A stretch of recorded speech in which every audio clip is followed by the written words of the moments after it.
Welcome to the Scene Snobs Podcast. The podcasts are alive with the sound of music on Halloween. What's up, everybody? Welcome to the Scene Snobs 300th episode. Thank you so much for joining in. It also happens to fall on our favorite holiday of Halloween. And of course, we're all coming dressed. That's right. We're all coming dressed as some of our most hated characters in our most hated horror movie, or not just horror movies, but any movie in general. As you can see, I'll let you guess. But we're going to have a lot of great guests here tonight, and I'm so excited for it. So, and they're all going to be covered too when I introduce them. But we'll get there in just a second. Let's see who's in the comments. Master Shake. He was here first. He's the man. He's the myth. He's the legend, and we appreciate him. I will say one thing. Having these here for effect was fun, but I don't want a background. I want to see my fun back wall. That's what I want to see. So I'm taking that off. Now you can just look at Maria. Laylas. At some point, I probably will. And thank you, Harvester Sturdy. 300. That's right. The 300th episode of the Scene Snobs Podcast. We are here, and we're doing it. So we have some guests here tonight, and we're going to come in. We're going to talk to them. We're going to have a good old time. But I wanted to do something special for the 300th, and I thought that was important to really kind of surprise everyone and maybe, bring somebody in who, he just, absurdity kind of leaks off of him. Let's be real. Because the man knows absurd. And that is Casey, the howling mad man plot. Welcome to the show. Hello. Thank you, buddy. What a fantastic introduction. Thank you for joining tonight, man. Happy Halloween, sir. Happy Halloween, my friend. It's a pleasure to be with you as always. Are we staying covered for a bit, or how is this working? Well, I figured one by one I'd bring everybody on. Okay. And you would all show off your costumes. So whenever you're ready to unveil, I'll do a little here we go, a little drum roll. All right, here we go. 3, 2, 1. There it is. Hi, everybody. Are you Hollow Man or are you Invisible Man? No, see, I couldn't get the latex thing to work. So trying to use latex, it turned into way too much. And I was like, gauze. I'm going with gauze, because Hollow Man 2, which, yes, there is a Nightmare Hollow Man 2 with Christian Slater. They use gauze. So it's a lovely combination, an homage, a throwback. And I didn't really like the first one either. So the original was terrible. Well, I think they used gauze in the original Invisible Man, so that works. Claude Rains, you're pulling it off. Exactly. I love it. Gloves and all.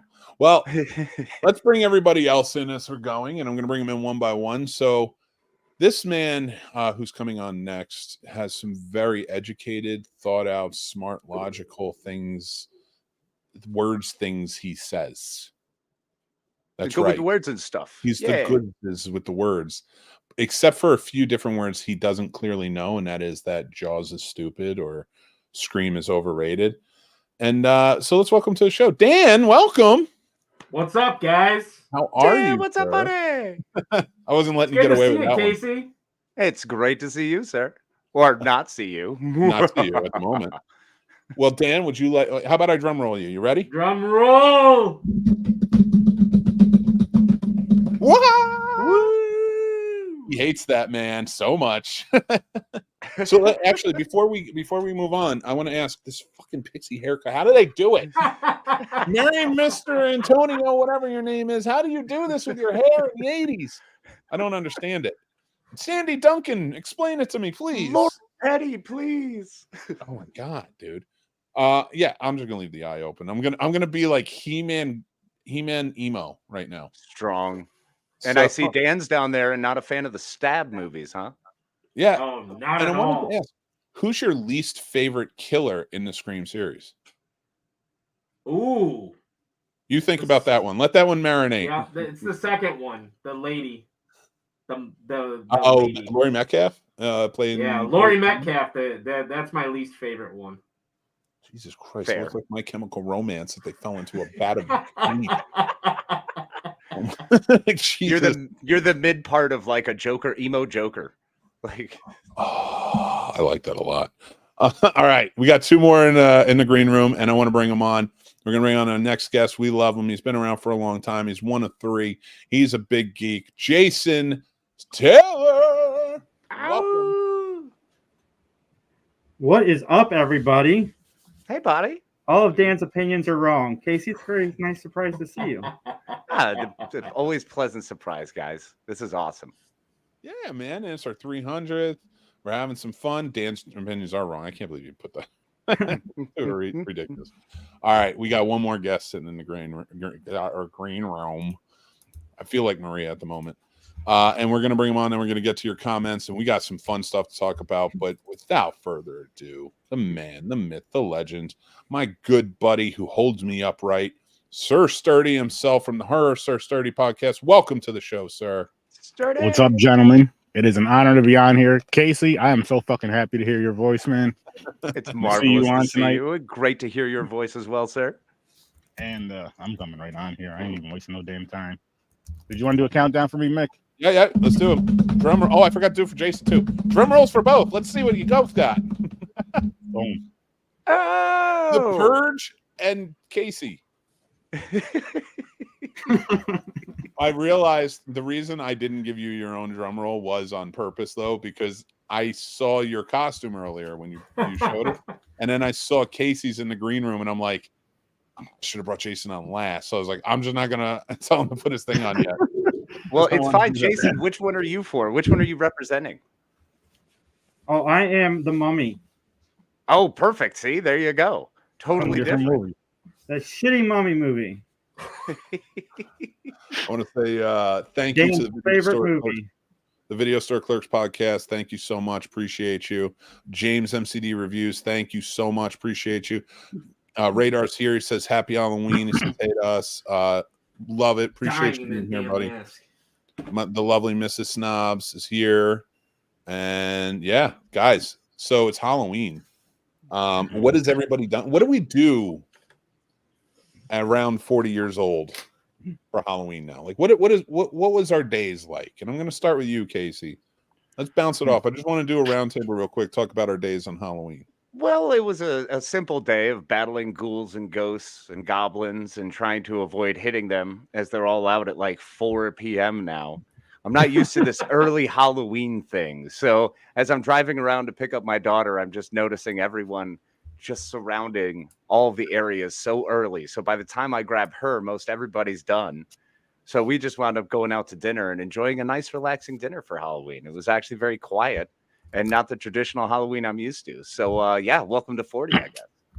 Nice. Thank you so much, man. And that's awesome. And a nice dinner does. I didn't even have dinner. Fuck. I'm going to eat. Spielberg, you motherfucker. All right, Sturdy, you go. What are you doing for Halloween right now? I'm not going. Hold on. My audio just cut out. Good. Because you're wrong with your opinions. Oh, Your man. opinions on Spielberg are wrong. He made Poltergeist. I love it. He's better than that Mummy movie. My day started with trying to lead K through 8 students in a parade. Oh, that's amazing. I was dressed up like Thing 2 Thing 1. My the guy that I'm co-principal with was Cat in the Hat, and then our student behavior specialist was Thing 2. Nice. And then I don't know. I came home and watched a little bit of Joe Bob while I waited for the show. To be perfectly honest, the neighborhood we're in, I think it's a little too adjacent to neighborhoods that maybe kids shouldn't be walking around in. But Michigan, it still starts at like 6 or 7 or something like that. Okay, so like more normal times. Yeah, but I remember as a kid in Ludington, it's starting at 5 and going until 9. So now they only got 2 hours. That's it. I mean, yeah, when I was a kid, we were all the way from like 5 to 10. You know, 10 o'clock was by the time you got home. The little kids. You want to know what the scariest thing is, though? Tim got an inch of snow today. Yeah. And you're not that far away from, right? You're an hour or so. He's lake effect. We didn't get any snow. We got some like flurries, but we didn't get any snow. And so no snow for us, but yeah, he had to put on Halloween with an inch of snow. Jesus. Oof. All right, Sturdy, what about you, man? How's your Halloween so far? What did you do at your age to celebrate Halloween? So what did I do today? I watched, what movie did I watch earlier? I watched Zombieland. I went out and got this mask, watched more horror, did a podcast earlier. Actually did two shows earlier, which Jason, you were on both. Mick, you were on the last one. And so this is what we do at this age now. Talk about Halloween and all the yesteryear. Yeah, and horror movies and all that fun stuff and what we used to do as kids. And what we would do when it's too cold out and we're at that age where it's like, it's not even worth it. Forget it. I would rather sit at home. Where's it warm? You know, that just makes more sense. Let's use logic, you know, where I can kick back, relax, you know, have a beverage of my choice while handing out, you know, diabetes to children. It's great. Boom. Hey, listen, as somebody who had diabetes and kicked it, they're good. They'll be fine. It's all good. They'll hang in there and it'll be all right. mean, we did it, so they need to toughen up. I mean, yeah. let's make them toughen up. Let's just say, hey, stop bitching and moaning. If you can be that much of fighters in school, you can fight diabetes. Diabetes. Fight it. Just like Wilford Brimley. Oh my God, dude. Wilford Brimley is the fucking best. I remember meeting that guy, and he is exactly as he comes. Like awesome. He is 100% the character he was in The Firm. If that, I believe that. Absolutely. I was hoping you'd say the character he was in The Thing. Or Cocoon. No, he's way more personable in The Thing. Like, he's nice. He was nice. I mean, he's gone now. Rest in peace. He was a nice guy. I didn't dislike him or anything, but he's definitely gruff. Like, he's definitely the guy that he always let. Like, you always kind of felt like, oh man, this dude, he was a Marine. He could probably kill me in like 3 seconds, and that never went away. You know, it's like if Harrison Ford gets another like 5 years, he's going to become the Wilford Brimley of our generation. Maybe. Yeah, kind of. Well, did you see recently? Well, I don't. Maybe you guys didn't see it, but recently I learned that Wilford Brimley was 41 in Cocoon. What? And it fucking devastates me to know that I'm 41. Yeah, but you look better than that. No offense. Way better. Yeah. Yeah, no, I appreciate that. But it brings me back to the idea of what the hell happened to people like before, whenever we started looking human. I don't know. Like, what happened to people of the past, like our parents and the generations before? They look like old suitcases. Smoking. Ooh, hard smoking and hard drinking. Absolutely. Hard smoking. No SPF. They don't wear sunscreen. They definitely don't hydrate. Not enough water. They never drank water. They probably didn't, because they didn't have wells where they were. We know it's the wells. They're not that old. Oh my God. What was this central air and running water you people have? I still ran a grist mill. Keep in mind, on the prairie, where most of them grew up, they all grew up on the prairie, Mick. Everybody, obviously. I assume that everyone that just is older than I at some point lived on a prairie. Nebraska and Kansas was basically highly populated during our parents' children's years, and then all of a sudden they decided it was eastern and westward expansion. That's what you have to teach them. We took over. I'm gonna. You know what? I'll bet you that population of the U.S. in 1950. Right? I'm gonna find out right now. Ooh, 4.1. No, wait, 3.2 billion. No, the U.S. population. Yeah. No, there's not 3.2. Or not. Sorry. Now. Oh my God. I would say it's 200.2 million. Okay, I'm going 250. Actually, no. Let's do this. Price is right. 211. 157.8 million people in this country. Whoa. So there was more than enough room to grow up on a prairie. I don't want to hear it. Well, but that's just it, Mick. They weren't there. No, but they were. That's what I'm saying now. That's history. If we can change history in schools all over, I can change it as my revisionist history. It's a mictory. Mick just feels like people were on the prairie. That's what they keep partying. Mick history. Yeah, exactly. They look like they were born on the prairie. They look like every woman in a John Wayne movie that nobody was going to marry. Perfect. Yes, a bunch of Maureen O'Hara's. Oh, Maureen O'Hara was gorgeous. Like there were some homely, gorgeous, but she's never got married that I remember. Listen, they may be beautiful in real life, but in those movies, like a lot of them look homely. I have to know, Sturdy, Jason, do you guys really not like Frankenstein and the Mummy? No, this is from The Purge. I don't like the Purge movies. Oh, I've never seen any of them. It sounds like the stupidest idea I've ever heard of. So it is. Well, first off, Dan, I watched some movies today and worked, and then went on Sturdy shows. And yeah, then, we're getting to you. Don't worry. I know. I hate the Mummy. Like the original? You hate the But original Mummy? I've not seen it. I wanted to be something that would piss you off, so I came as a mummy. I dislike the Brendan Fraser ones quite a bit. I dislike. I'd rather watch the Tom Cruise one. I like the Tom Cruise one, so. Wow. So that was good. Wow. We had a good time with that. I mean, the Tom Cruise one was definitely not bad. Mick, you See, can't all like right. Jason? All right, we have our new debate for this episode. Oh, All right, good. all right. Here's the thing about the Tom Cruise from me, and then I'm going to shut up and let you guys talk because I want to hear what everybody has to say about this movie. It could have been really good. I don't blame the failure of the Dark Universe that they were doing on The Mummy, but they made a lot of missteps about The Mummy in that movie, and I don't think that it was Tom Cruise in the casting of it. There's a lot of mistakes with that whole thing because they literally took a cast photo for 12 movies they haven't made yet. Yep. We even started production on. But no, I think it's a fun movie. I don't know, man. The Brendan Fraser ones I just never got into. I don't know why. It just wasn't my thing. Because you're a communist. No, it's funny because I'm the guy who likes everything, and whenever I don't like something, it's always something that other people love.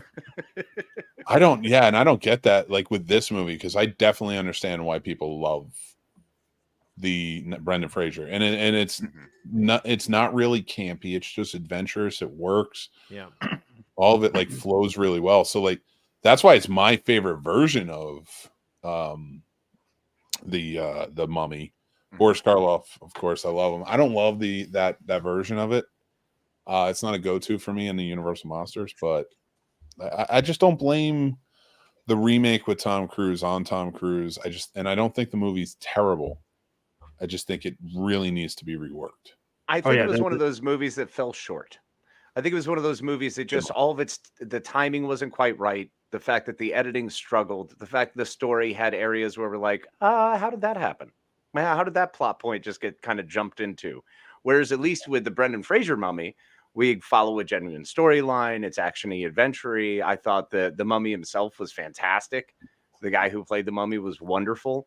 It was menacing and gave more of the power of the mystical side of the Mummy, as opposed to the sort of demon-like one in the Tom Cruise remake.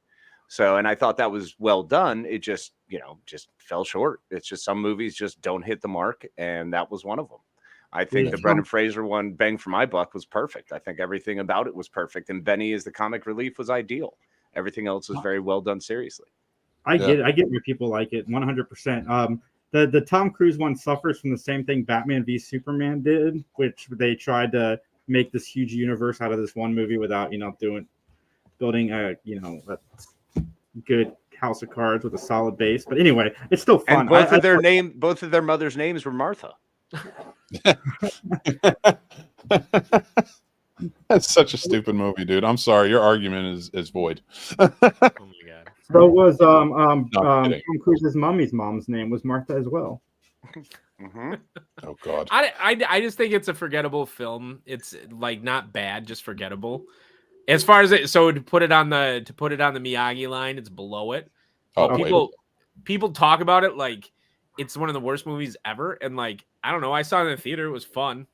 Mm-hmm. People talk about the Mummy the way you talk about Jaws. You're just wrong, though. I think Jaws is a good movie. Do you? don't, like- I don't think you do. Everything you do. said about Jaws does not convince me. You think I it's a think good Jaws movie. is a good movie, but people put like Jaws, Jurassic Park. What's another really like beloved movie that people put like in the pantheon? You mean for rightfully so because they're truly amazing no, movies? no, they're not. Close Encounters of Perfect the Third films. Kind. That's a great movie, but not perfect. Ooh. That's the thing is like it Jaws is a good movie. That's it. Period. Like it's not. I wouldn't put it on a Rushmore. I mean that's the thing is like it's an imperfect film. The first third is a waste of my time. There you go. Wow. I'm telling you right now, you're 100% wrong. One day I want to Wow, know what about your any other Rushmore movie. is. Except for Jurassic Park and Jaws. Like those are like it hurts me. It hurts my head and my heart. Sturdy, what's going on with you? Who have you killed today during the I mean, who have you what do you think on all this? Weigh in. I disagree with them on Jaws and the Mummy movies I haven't watched. I'm not really a fan of Mummy. They just don't really intrigue me to watch them. I will. But Even more reason to watch it then. I'm telling you, you'll love it. And honestly, you can do them for horror with Sir Sturdy. They are technically those horror are adjacent. Or I can do them on Popcorn and Pints either, or I can still talk about them. Sturdy doesn't like Indiana Jones. There's no way he's gonna like. I hate Indiana Jones. Talk about overrated waste of time. Jesus. Again, I told you guys, I like the Dora movie better than that. It's a better adventure. It's a more entertaining adventure. So with the Goonies. Those types of adventures are just better with like a group of kids and a grown man in a hat. Well, this was the saddest 300th episode I've ever found. I know, right? The fucking Indiana Jones movies, dude. What did you only watch the last two? No, we did them on Popcorn and Pints. We went through all of them and reviewed them, and I was just like, these movies suck. Mind-boggling. Now I can see why I didn't ever go back to them. Like I watched them and enjoyed them as kids, and then like I haven't ever thought about them until we did them on the podcast, and I see why. Dude, I don't know. I have no idea how an opinion can be like. How did you create an opinion that's even more wrong than Dan's?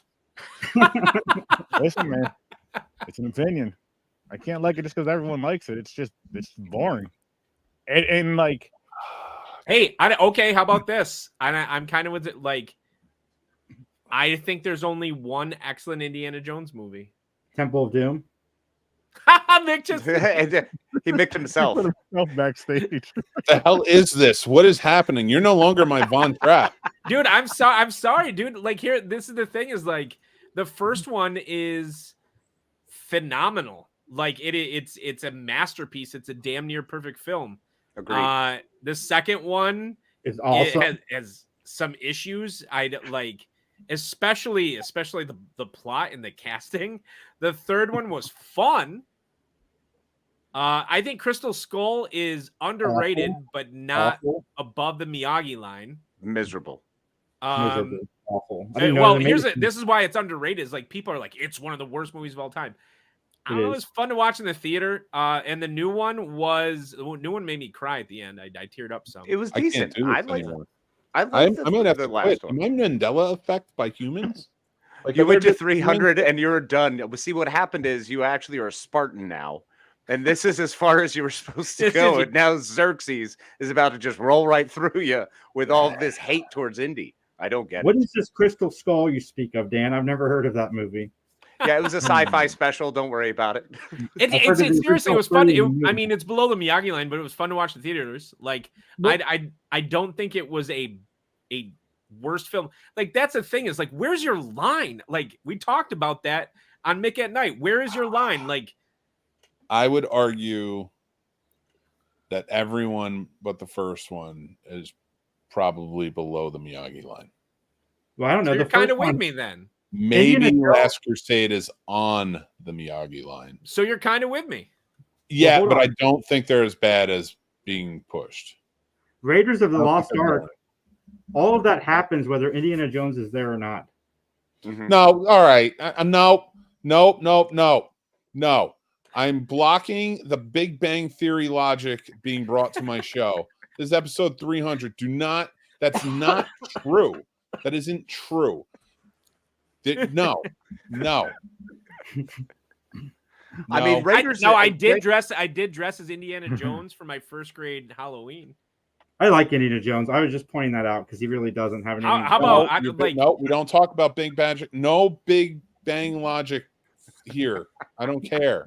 I don't even care if it's real. I don't even care if they're like, hey, no, that's legit. Like, that's real physics. I don't care. No Big Bang logic here. And I'm not like a hater of the show, but fuck that show. I'm not a hater, but I hate that. But like they are a poor representation of geeks. Oh, concur. And they make them look like fucking losers. And they make fun of reality, they make fun of the Greeks. The guys that they were portraying in those movies are like right here, except we're not physicists. But I do know physicists. I just don't know what the hell to do. I could play a physicist in a damn movie, though. You could. I see it. Sturdy, the physicist, Dr. Sturd. Yep, yes. Dr. Sturd. At your service. What do you need? No, you can't have that. I wanted to get your guys' opinion on this. So, here we go. There's a lot of celebrities who have been at Halloween parties this weekend. There's currently a SAG strike happening. Yep. And SAG is coming out against these celebrities that are dressed up as movies, especially like the newer movies, if you're dressed up as Barbie or some other shit. They don't like that because they feel like you're pushing for the movie. Yep. I think, like, listen, I understand unions. I'm not against them, but I do think that when it's Halloween, you're pushing it too far with your demands. What do you guys think about that? Like, I feel like this is a completely different industry.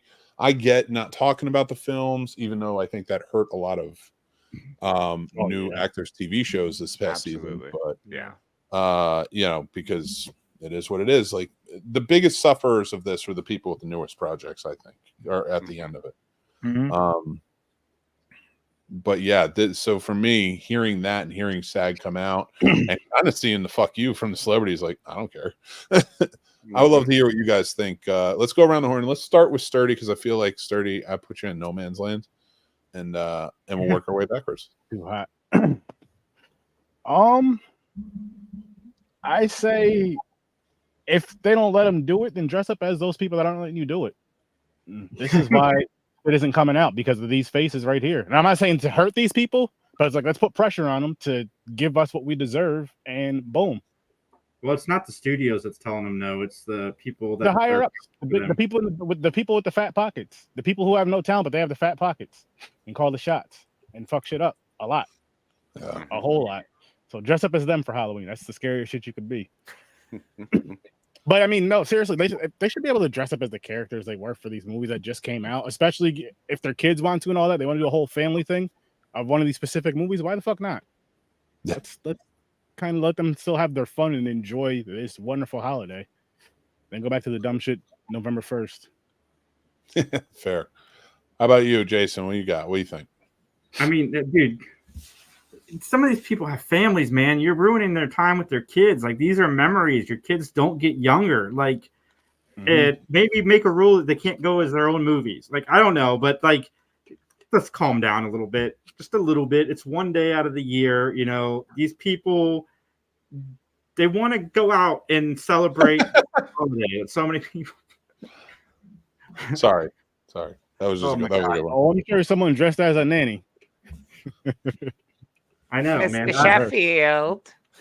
Sheffield. I just think sometimes people take themselves too seriously, and not letting them go out for Halloween, I think it's kind of stepping over that line. Because again, I think it was more along the lines of like going to parties where you know you're going to have photographers taking pictures of you, and it's going to be in like online and in magazines, stuff like that.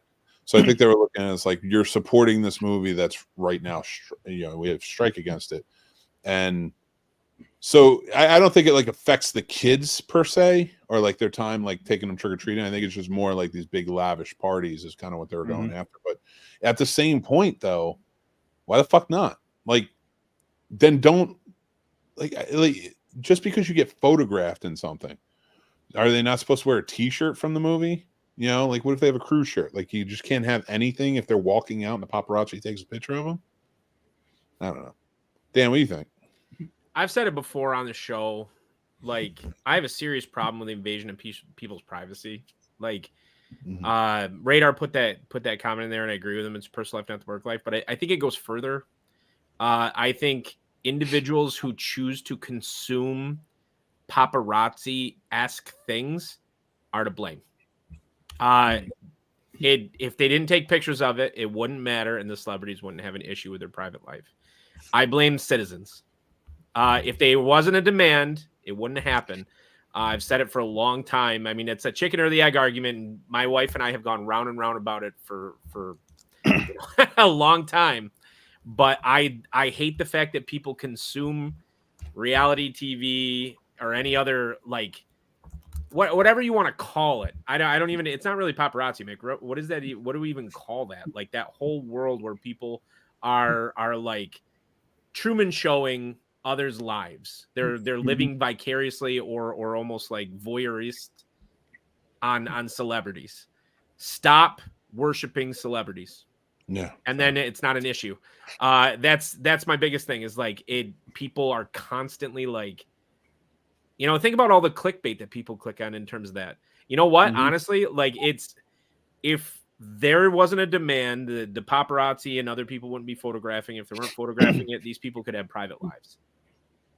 Yeah, for sure. And dude, I'm right there with you. And I do agree that but I do think that there is a it's almost like a gentleman's agreement within the people who consume this versus the celebrities who are getting into it. Yes, I do agree. I'm not saying that they're at fault. You break into their home or you invade that private area, but when you're out at parties, stuff like that, it's almost like you signed up for this. Now, does that mean that every part of you should be scrutinized? No, but that's, blame can go around forever. But if you're at this party, you're wearing a certain thing, you're doing a certain thing, and it goes out there and people are consuming it, to me personally, I feel like that's like you've signed up for this part, not the part where they come into your homes or they fuck with you in that way, but like this public part is something that you get into, and and it's not unknown. This has been happening so long. So like, I think that's often overlooked when people get into this industry and then they break out in something and they never thought about look at Travis Kelce right now. His family's coming out and saying like, not that there's anything negative about it, but they're like, it's changed our lives. It's too much. It's overwhelming. It's a lot. Yeah. That's, of course it is. Your son is a star in his own right, but now dating the biggest star on the planet. Yeah. I mean, even to add on to that though, him and his brother just played each other. I know they're both on offense, but in the Super Bowl, the two teams just recently played each other in the Super Bowl. Yep. And all that stuff with their mother in the media and all that. So they already got that extra attention just from that alone, from that whole thing. And then Taylor Swift just threw it out of the freaking universe. Like, you know what? Now you guys are going to get so much more attention. It's crazy. And I agree. That's absolutely part of celebrity. Like, just to jump on that bandwagon, if you're going to become a celebrity, that's part of the game. Yeah, it's part of your popularity. That's part of, you have to stay on top of social media. You have to stay on top of these things and keep pushing yourself and your brand, because that's part of who you are. You're selling yourself. So that's a constant thing you have to do. So unfortunately, you kind of sacrifice part of your private life by gaining that notoriety, by becoming that level of person. So you want to make the big bucks, the millions, and live in that upper atmosphere, you have to accept the fact that you are sacrificing part of your privacy. Sad but true. Sad but true. I mean, it would be great if we lived in a world where that wasn't true. It'd be wonderful if people would respect other people's boundaries and actually allow them to have those. But we don't have that. That's not that's not the world we live in, and unfortunately, that's just the way it goes. Do you think it's because of the famous? Oh, sorry. Go ahead, Sturdy. What you got? I was gonna say, do you think it's because of the famous aspect of that, or because of the rich aspect of that? Like, say if the actors and actresses, let's just say as far as jobs and careers, if everything was on like a level playing field, but some people, their jobs, they want to be actors, actresses, they're doing all these movies and stuff. Do you think people would be as flattered with them if the finances were like on more of an evil playing field? Maybe you knew them more, yes, because they're in movies that you watch. No, But- fame comes with it because you know plenty of billionaires that you don't know. That's the problem. Like, there's plenty of billionaires in the world. That's we have true. no idea who the fuck they are. That's We've very- never but even they heard of wouldn't be. But the difference is they wouldn't be millionaires and all that. They'd be making what everyone else makes. It's just they're just doing movies. That's still But fame it- then, because you find a connection with someone on screen. You find a connection with Okay. someone who's done some art that you like. I mean, Van Gogh would, nowadays people would constantly be in his studio were he alive today. It's all that level of someone connects something, and it's a personal connection. I think that automatically vaults you to that level. Speaking where- of which, how does Van Gogh answer a phone? Very carefully. Very No, careful. he died long before. Hey-o. Oh. No, I definitely love the points that I'm hearing here. Jason, I think you had a question you wanted to pose. Yeah, about first what do you got for me? I'm going to comment on the celebrity thing. Yeah, I just posted a tribute to Matthew Perry because, and I at the end of it, I said, people, please stop sharing his autopsy reports and stop like bothering his parents. Like, there's a line, like, and like not that his death had anything to do with addiction. We don't know that, but I've had people in my life that have dealt with addiction. Like, it's not as cut and dry as people like to make it seem. And just like let the family rest. Like the dude just passed. But my question, it's based on Matthew Perry as well. So they're not allowed to talk about past projects. So I got a question. So like when they have the funeral, like the people that remember him, they can't bring up memories from when they worked with him on Friends. Like, is there a line for that? If it's actually televised or in any way being recorded for reporting's sake, then yes, they can't bring any of that up. So they can't like talk about their time with him really on like the professional level. That sucks, man. See, that's, I mean, they won't. I don't imagine that'll happen. I mean, I've already read a bunch of different posts from different people who have discussed the fact that what he meant to them in their past. And I think we're kind of getting over that point, and I don't think SAG is really enforcing it as much. Okay. Because obviously they're also not stupid. They understand that things are going to happen. There are going to, in fact, be people out there. Sarah Michelle Gellar is going to be in a Barbie freaking swimsuit. And what are you going to do about it? Nothing. She has nothing to do with that movie. I think it's, what it is. And honestly, I think what's coming back at these celebrities with these strikes and stuff is, I get why they're striking, especially the writers. I absolutely understood. I'm not, and a lot of valid points in the SAG strike as well. I get what they're looking for, and there's nothing against that. But it has been for almost the whole year now.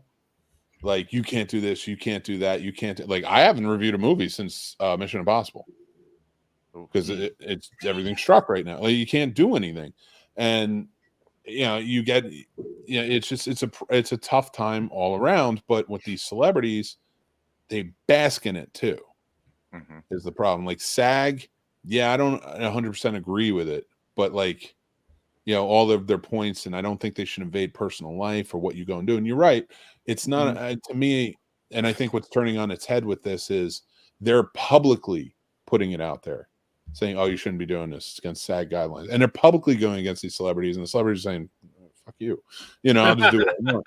So, what are you doing to the public? Why should we support you in any way if you guys can't even support each other? So I think that's where it's a big detriment to what they're trying to get done. You know what I mean? Agreed. So fucking whatever. No, just in terms of like all the bullshit, like stop calling people out, but at the same time, celebrities, you signed up for it. I mean, they're part of a guild. That's what you do. You pay your dues. It's part of being part of a union, man. You have to adhere to those bylaws. If you want to change the bylaws, go to the meetings and vote. As with anything. Yeah. Absolutely. All right. We have one more guest here tonight, all the way from the afterworld. It's fucking green screen ghost guy. There you go. I'm the invisible man, but unfortunately, every time I try to go invisible, I really am invisible. You can't even see my glasses. It's good to see through. That works. That works. I go bye-bye. Go bye-bye. Chris is here from the Worst Damn Gamer Ever. Go check him out, guys. Everybody's going to be linked down below. Make sure to check him out. Chris, have you been watching? Weigh in. What do you think about what we're saying? What movie? No, I'm kidding. I'm kidding. I have been. There's a bunch of different things that are issues with, this is what happens when you give a shit about what anybody else fucking thinks about anything that you're doing. And when you involve so many people, and especially in creative space, everybody's going to have an opinion. I mean, art's meant to be interpreted and to be experienced by everybody and to, come up with your own notion of it, and that's the problem. Not enough people want to let that happen, and everybody wants to control it all. So there's narratives, there's political bullshit, there's money all behind it. It's gonna be what it is. And again, like you said, it comes with the territory when you like all of us. Like if we were all of a sudden to be super big online entities, guess what? There's some shit that's gonna happen. You know what I mean? There's some bullshit that is gonna come our way as well. The problem's just on a different level when you're making $100-200 million versus if you're making, 50 grand a year, 20 grand a year. You know what I mean? Yeah. Big difference, but it's still shit. Shit still comes regardless of the fact. Yeah. No, that's a good point. It does still come, and you're absolutely right. And for me though, I can only speak for me and how I see so many reactions to, just how the strikes have had an effect on Hollywood this year and kind of where it's going. Again, everything sort of seems in disarray. It seemed like while the writer's strike was working, it was all right, we're uniform, we're out there every day, and then SAG joined in. Now, I feel like we're all over the place. Not that things aren't getting done. I know they're meeting a bit. If they don't get something done soon, they're probably going to have to break until the new year. Yeah. If that happens, we're going to have movies pushed back forever. Hey, man, if George Clooney couldn't fix it, who knows? I know, man. Clooney can fix anything. George Clooney can fix The Flash. He was one of the best parts, though. Yeah, I mean, he was one of the best parts. I liked that movie. So did I. Had fun with it. I don't know what people want out of films. If they watch that movie, I seriously don't. If people watch that movie and they're like, "That's a bad film," Good CGI, coherent story through storyline. Story was great. Oh my god, that was not no problem a great story. What CGI did you hate? I'm with him. The babies. Okay, but come on. I thought that was fun. Okay, here's the thing. It's funny. It was funny. I enjoyed it too. I liked Michael Keaton and I liked Sasha Cale. Give me more Michael Keaton all day. You know what I wanted? I wanted a Michael Keaton Batman movie after that. Yeah, and I'd be fine with that. That'd be great. It wouldn't be Ezra Miller. That's my issue. I got problems with Ezra Miller and WB Studios in general, so they're automatically taking hits from me. I got a question. Despite his weirdness and his quirks or whatnot, I think he did fine as Barry. I didn't like him in Justice League, but watching him in a full length where he's the main focus of it, I enjoyed it. I thought the story was fine. I like the whole I time think Mick's talking thing. about his behavior because the dude probably should have been locked up. Yeah. That's why I said besides his bullshit, but as the movie character, I said in my review of it, and I got more in depth there. So he did a good job acting. I don't think he's a bad actor. He's a shitty human being. Oh, but, terrible human being. They are a bad actor. That's what it is. They not that they're a bad actor. I'm sorry, they're not a bad actor. They're a bad person. The acting side was fine, but it was so fucking he was the only thing that even Michael Keaton was good in it, but he wasn't great. Mm-hmm. I'm sorry, he wasn't great in it. It looked great. Oh my god, no! Great is Willem Dafoe coming back to Spider-Man. No, that part with that part in the kitchen was good. Was good. Great. And him saving the day over and over again. And when he died, I got choked up because it was like, oh my god, I remember being 7 years old and seeing. I liked him in the movie. I liked seeing Batman, and she was fine as Supergirl. It should have been Henry Cavill as Superman. It makes no sense to have Supergirl there. They changed so much. They shouldn't have killed off Batman. I'm sorry. Just have George Clooney show up? That was great. It's a mess, man. The whole thing is a complete mess. But this is the thing, though, Mick. You watched She-Hulk and said you didn't have an issue with it, and that's not true. That is not true. I said It's exactly what I was expecting it to be, and I did have a huge issue in the special effects. Casey can attest to that. But Flash was exactly what I expected it to be. No, I expect for Andrew Machete, no, better. And listen, the direction was fine. I mean, he's working with but he could have done so much more, and I think that's because of the studio. I don't think this movie's fucked up because of everyone in it. I think this movie's fucked up because the studio, like they do on DC, can't keep their hands out of anybody's fucking hair. Truth. Yeah. I did like the Flash too, Dan. It was a lot of fun, but it had Jason, you and I agreed on a bunch of movies like this, like with Thor, but I mean, Thunder, like it definitely had story structure problems. Definitely had story structure problems, but it was fun.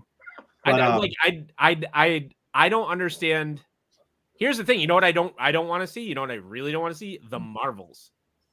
Oh, I want to see that. See, I'm looking forward to it to see if they can actually tie a couple things together. And I didn't enjoy Miss Marvel, the show, all that much, but that doesn't take away from me being able to see her now in this, which has Brie in it.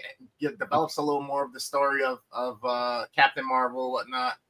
I mean, Miss Marvel. I can't wait. We got to remember, Dan, that we're segueing into a part of comic history right now that perhaps you and I may not have completely linked with in the past, or we're not going to get the same nostalgia feeling from it because these are like the Marvels is later. I feel like they've flip-flopped, and now like DC movies are having all this fun, and all of the Marvel movies aren't fun to watch. I don't know. Like when it comes to the Marvels themselves, each character has had an awesome part in some other role or in some other show or in some other movie. I think they've done fantastically well. And it's great because like with Ms. Marvel, that's something I get to share with my daughter because Ms. Marvel isn't made for me. Yeah. You know what I mean? It's made for a whole nother era, for a whole nother group of people. So it's great to see the supposed target audience actually enjoying it. So I've got to give it props for that. Well, I think I'm excited to see that. That's my big problem with something like Miss Marvel, not Miss Marvel. I liked Miss Marvel, the TV show. I thought they did a pretty good job with that. It wasn't made. You're right. The TV show wasn't made for me, but because it's part of, I always believe that. Yeah, some people may not like this character and may not like this show coming out. Secret Invasion was a fucking terrible show. There's a lot of them that have come out that just fucking hair, by the way. Anyway. But when I get down to 30, this was so hot, I couldn't do it. I don't. Yeah, I had to. That's why I just put it up like this.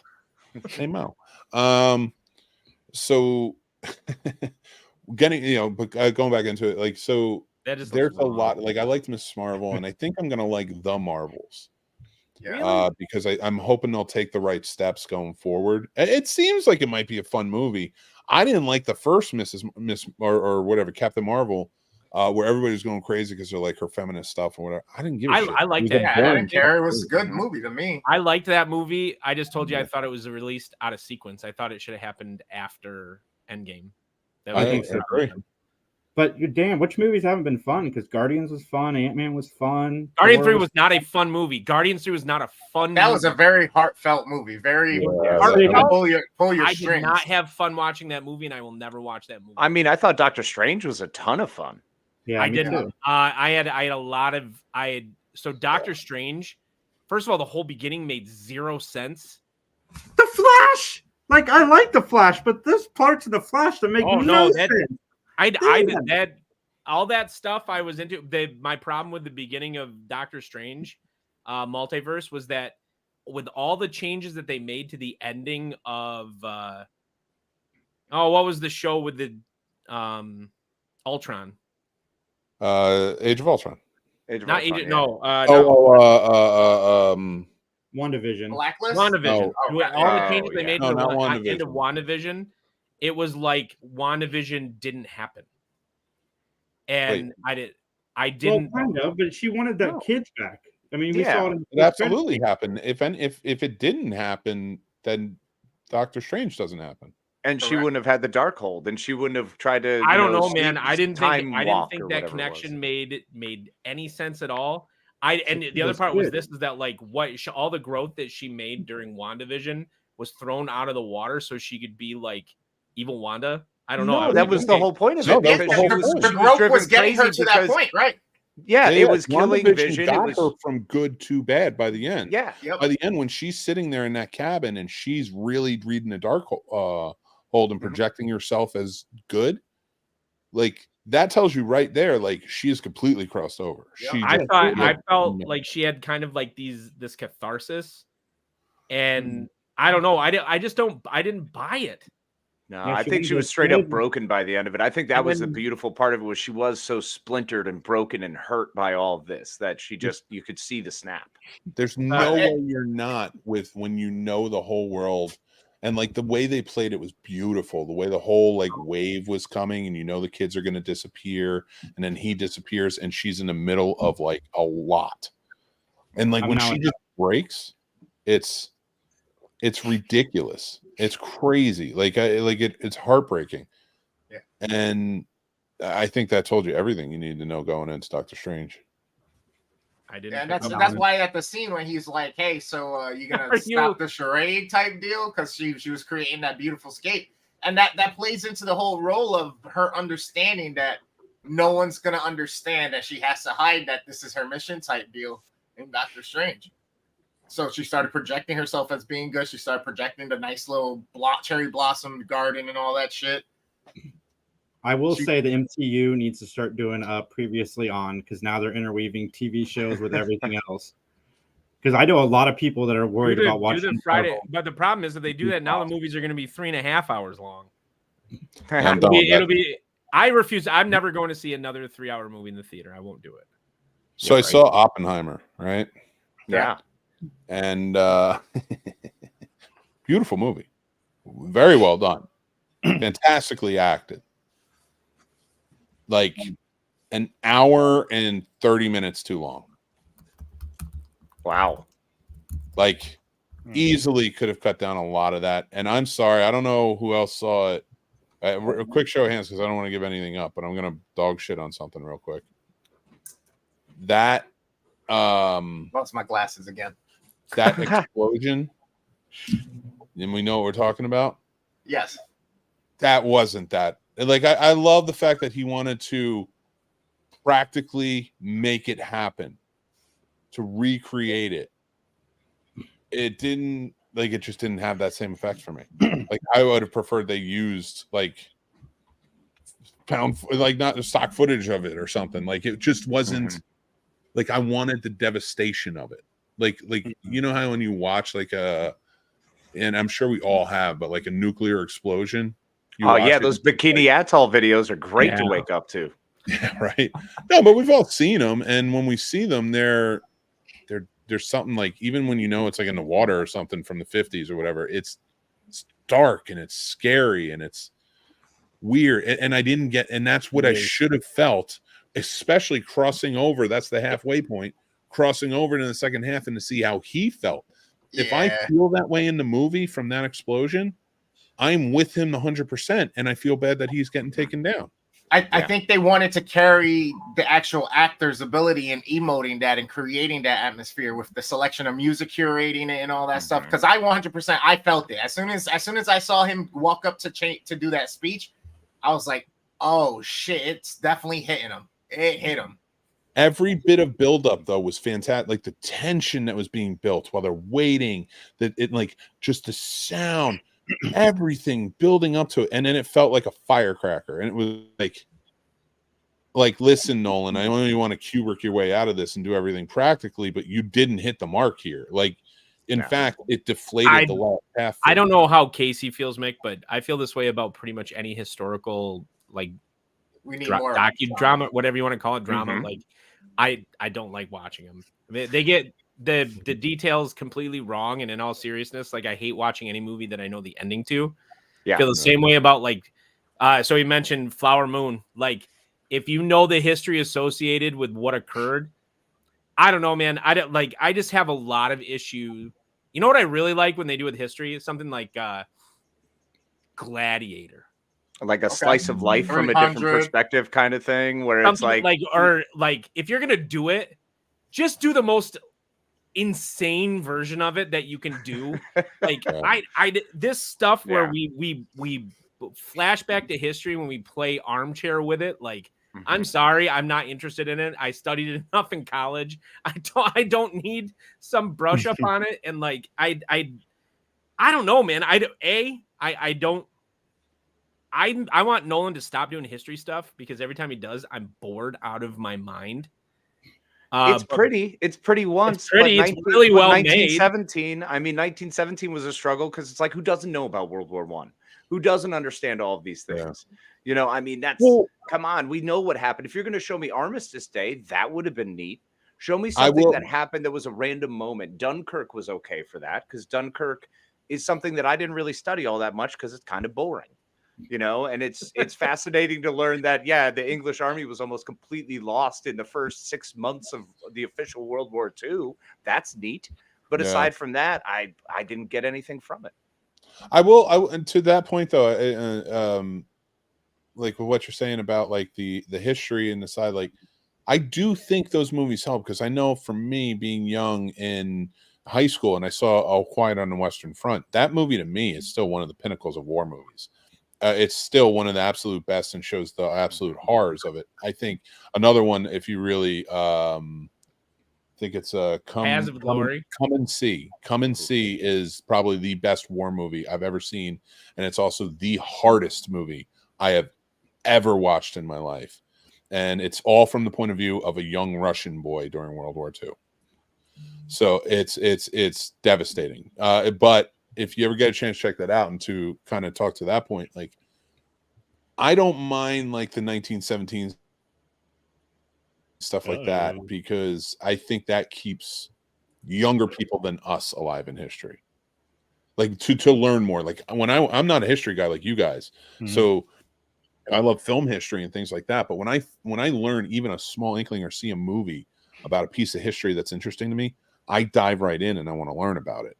I'm similar with that. And I think Braveheart really did that for me, but it was also learning then that nothing in Braveheart is anywhere near accurate. Like most everything. It's what I talk about, yeah. right? It's like this. So I'm going to say something that's going to make you really mad, Mick.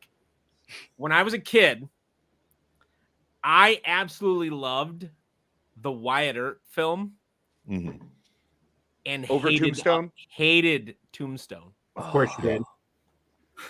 Oh, but you know what really? the fucked up part about Wyatt Earp is? You know what the fucked up part about Wyatt Earp is? Wyatt Earp's story isn't even sound. You can't even go by him. That's what I mean. If you're going to tell a story, if you're going to do it, just do the like. You know what's going to be like that is Napoleon. Yes, I can't wait for a good Waterloo story. Oh yeah, and they're just going to. You need one. It's going to be just like Gladiator because if you look even how it's shot, it just looks like Gladiator except French. And like, if you're going to tell a history story, man, like you know what would have been great is if they had been like, you know, with Oppenheimer, just made him a prick. Like like just because the guy was an asshole anyway, but like just made him the ultimate asshole. Be like, nah, I don't mind. I'm gonna wipe everybody out. And then after it happens, and then you make him this like sniveling guy who's like, you know, he spends the rest of his life trying to be a peacemaker, but just make him like this weak, cowardly, sniveling guy afterwards. I would have found that way more entertaining. Have a bunch of different Moore scenes where he's womanizing more. Have more than just Florence Pugh. Have him have 50 different women rolling through. Like, what a great chance to bring you know back what's another like good Elizabeth example Berkley. of it is Gangs of New York. Gangs of New York takes 60 years of history and shoves it into a movie that supposedly takes place over like 8 years. Yeah. My favorite part is Sturdy's face right now. Sturdy's face is like, you know what part of history they get wrong a lot? Wow.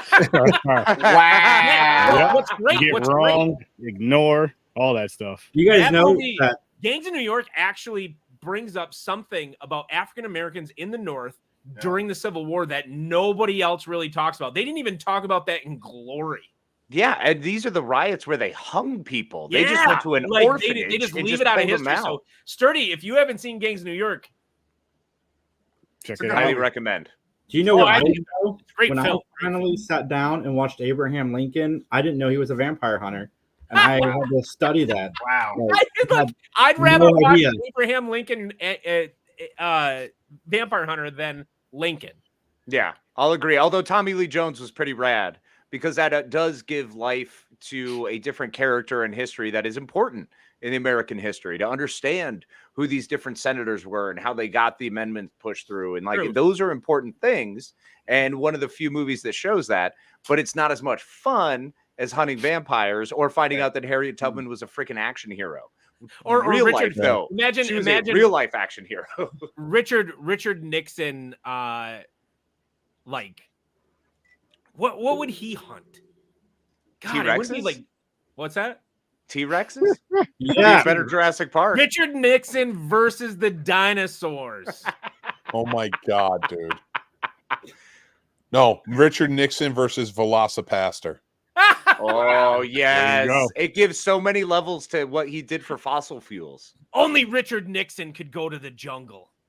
Oh my god, dude. One man getting ready. I am not going to stand for this. And it's Elvis as an FBI agent ready to help him.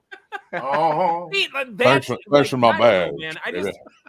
just the movies that last like 3.5 hours, and Marvel is guilty of this, but like the history ones especially, like, I don't know. I'm sorry, guys. Like, I can read about it faster. It's the Hobbit problem. I can read about it faster than I can watch it, and like, I don't know. I don't think it's fair to make. Did you guys know the studios asked cinemas not to give an intermission in Flower Moon? How long is that movie, by the way? I haven't looked 3 it up. hours and 40 minutes. No, come on. You got to have an intermission. That's just kind. They just did People it to have be to pee. kind. plays My- on Broadway. so my do wife- it, why not? Well, My wife Avatar was a didn't have huge animation. MCU fan. Miranda's a huge MCU fan. She finds this website that's like pbreakmovies.com or something like that. And she literally times her when she has to go pee in these Marvel movies based upon when they said this. And like, it's spoiler free. So it's like, when this little thing occurs, you can go to the bathroom. And like, why do we have to do that? Do you remember Star Wars, a tight 120, right? Tight 120, like almost on the mark. Dude, and look at how many great films we look at today, you know, whether it be horror, things like that, even drama, comedy. Some would only maybe make 90 minutes back. 90 minutes. So we were just talking about it. Nightmare on Elm Street, 1 hour, 27 minutes. Dude, a lot of movies nowadays are long. I think it's because we live in the TV era. Some movies are trying to, you know, Streaming shit. get into that too. I actually have a theory I disagree with. I think that the long movies are being made by the auteurs because they want to bring people back to watching long movies versus flipping through and watching short things. And I don't think they're going to win. I don't think they're going to go away, but I don't think they're going to win. I think that they are going to shorten their epics because there's always room for epics. Of course, there's always room for your Lawrence of Arabias and the Ten Commandments. You I'll gotta watch have Dune. that I'll big watch sweeping Dune movie. for 2.5 hours. I watch Dune for 2.5 hours. I watched The Great Escape like 4 times in a row. I don't I'll know. wait. Blade Runner 2049. Yep. Oh, by the way, in our history argument, The Great Escape is a great fucking movie, and it deserves to be up above. But talk about getting history wrong. It's like, Yeah. No, everything that happened in that movie is true. The Cooler King is real. Shut up. Oh yeah, No. not really to did just try to shoot jump the people in camps. motorcycle. Sure. Listen, when you're on my show, my history exists. Listen, like Mick said, I feel like they're trying to make a push for it to get some long battle because nobody wants the theaters to go away because you lose a ton of actual ticket revenue plus concessions and all that. So they're trying to do the keep you there a little bit longer, make it worth your ticket. But here's what's going to end up happening. The Disney formula is going to end up taking over. 6-hour movies are going to become seasons of shows. You know what I mean? You're going to kill the theater. The theater, Exactly. The cinemas don't want all of these movies Right. that long because it takes up time from multiple things you can show throughout the day. That could also be part of the agenda behind it. All right, let them make their long movies because eventually it's going to go away and we're going to have all these people having to subscribe to watch, you know, when we break it up from 6 to 8 hours of a movie into a season of a show. I think a lot of it is like Chris Nolan's going to be Chris Nolan. He's going to make Oppenheimer and it's going to be exactly what it is. Yeah. And I think Martin Scorsese.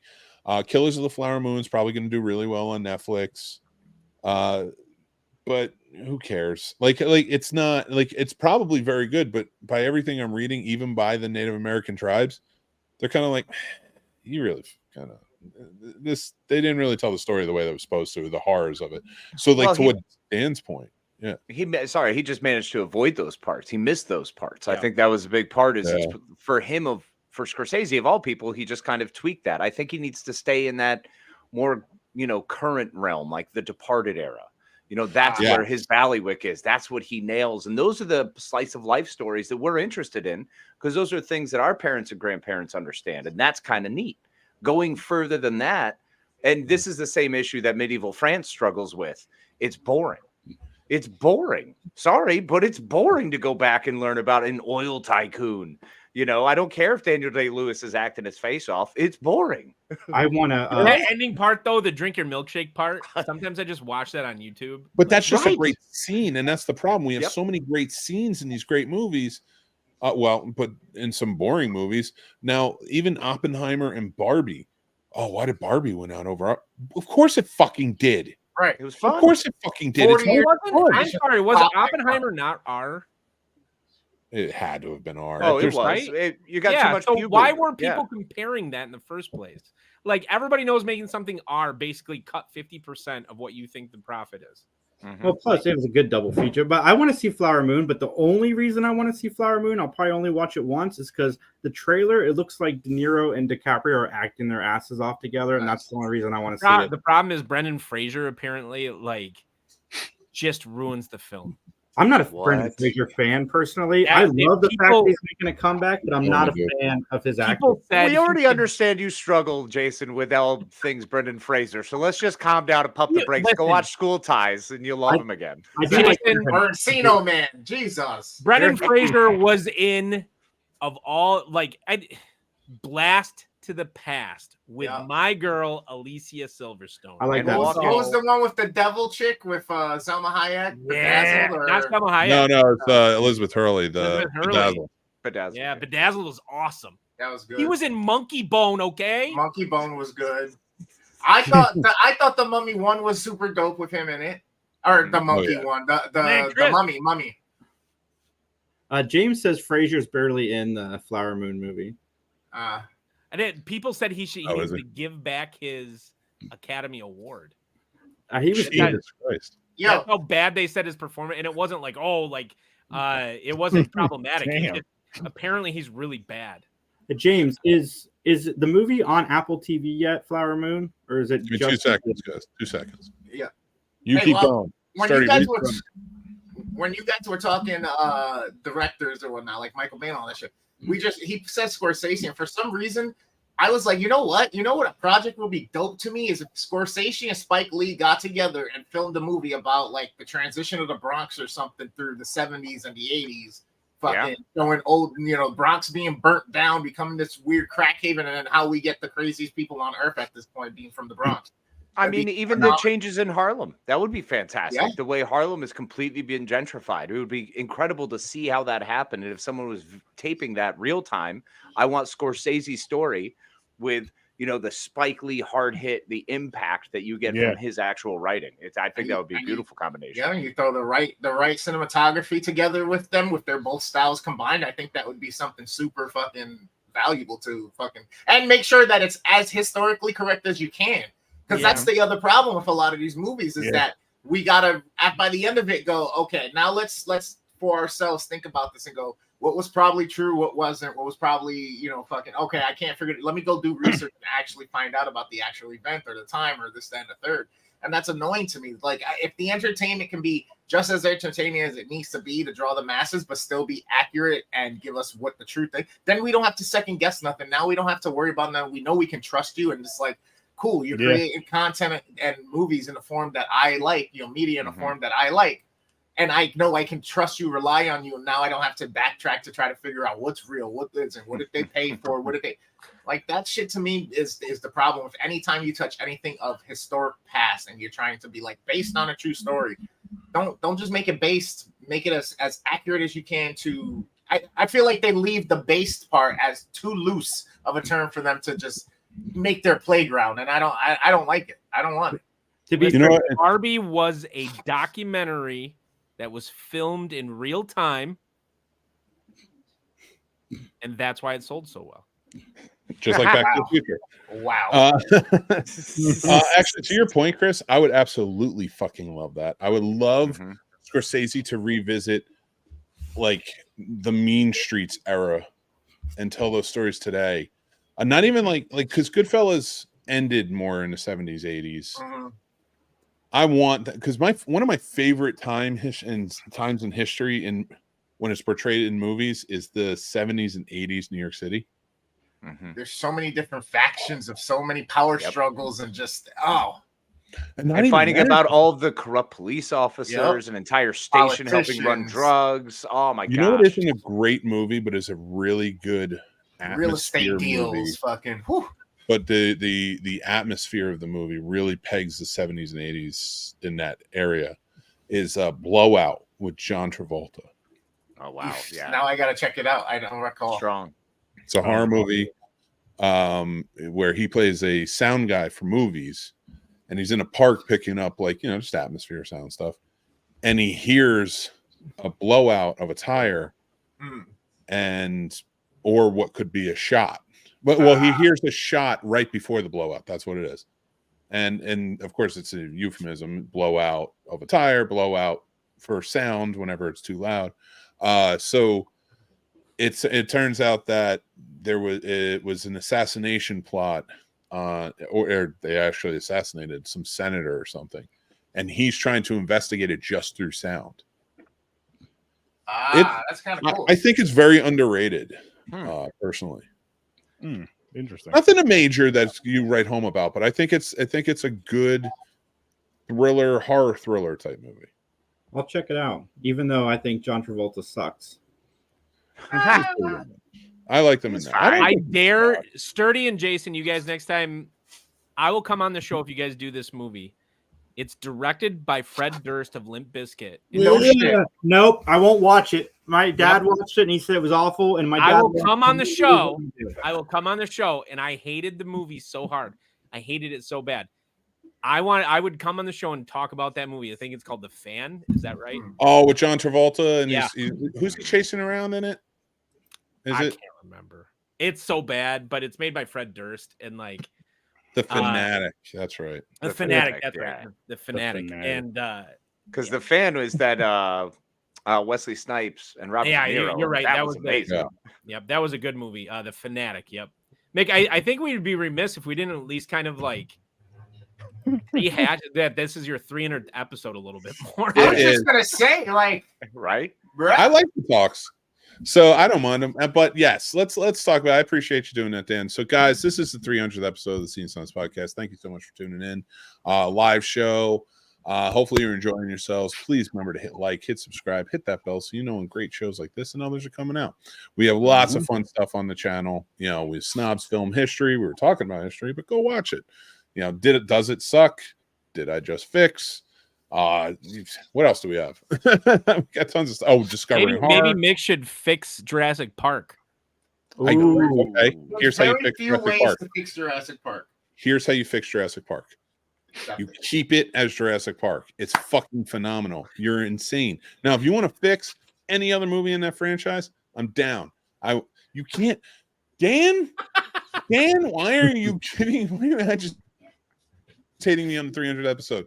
It's Jurassic Park, man. Even if you hated it because you just are racist against dinosaurs or whatever, at least don't say anything. Just don't say anything. No, it's Jaws, but with dinosaurs and. This is if everyone in the world died and we were all on a different plane, whether it be heaven or hell or wherever. Why is it bad? I have to say this because I'm pissed. The guy who was screaming the loudest is still holding the fucking sign saying the end is nigh. That is you. Everyone agrees Jurassic Park is oh shit, I broke something. Oh no. That's for telling Chris. See, you gave me bad karma because I told Chris to shush, and now I broke something. You're struck. I think the the first third of Jurassic Park's kind of boring. He tried with me on it. See? Nope. I think it's a perfect movie. If you want to do anything, you change the Giordano, the guy who plays the lawyer. That's it. No way. Miami Vice royalty. He belongs there. He played the weird Cuban guy on Miami Vice, the informant, forever. Did he really? Oh wow. Yeah. I'm over here literally going through this movie like scene by scene in my head, and I'm like, why is this bad? It's not. It's Dan. Not bad. Dan, Chris, the Dan problem is hates good things. no. I disagree with like the pantheon to a certain extent. That people, I don't like some movies that people put on a pedestal as if they're untouchable or cannot be criticized. And a lot of them just happen to be Spielberg movies. Like, I'm sorry. Like, There's a reason for that. It's not like, they just happen to be Spielberg movies. I don't like, it's not intentional. I swear I'm not doing it just to piss Mick off. Like, let me ask you this then. What do you think Spielberg's an overrated director, and Mick and I have talked about that. Like, I think he has more duds than studs as far as his So lineup. Dan, you're saying that The Hook didn't bring you back? No, well, the song did, but Dude. yeah. I heard about Julia Roberts on that picture. Mm-hmm. Man, she was a monster on that one. Huh? Really? I bet. Yeah. Wasn't that right where it wasn't? Wasn't that when she was the highest paid actress in Hollywood? I'm pretty Probably. sure. Yeah. It was right there. She 94. all So pissed. yeah. Yeah, she was all pissed off, I guess, because she just had some weird demands. Like, she had just married Kiefer Sutherland. I forgot they were together for a bit. I know, right? So weird. You know who Well, I she mean, was with? You know who she was with before him? No. Jason Patrick from The Lost Boys. Wow. Well, perfect time to shift gears right there, huh? Just keeping it in the circle, keeping Right. it all in the family. And then she married Lionel Lovitz too. Lyle Lovitz, whatever. Yeah, Lyle Lovett. That was a big one. That was He was during on what, Friends. Runaway Bride? He was on Friends. You know who else was on Friends? Matthew Perry? That's true. You can't say his name. We get sued. Jean-Claude Van Damme? Why? The one where everybody went back to New York for the funeral. Oh. I legit cried when I found out about Matthew Perry. It's sad. I mean, I feel bad for the guy. 54 is really young. Yeah, it is. Dude, I Friends can't. is my I don't think I've comfort ever food. cried at a celebrity death. I have. mean, Robin Williams. Yeah, Robin Williams. He lived so hard. Like Matthew Perry, 20 years of his life. Yeah. Just He from looked all big. the drugs and everything up his nose. Like, my God.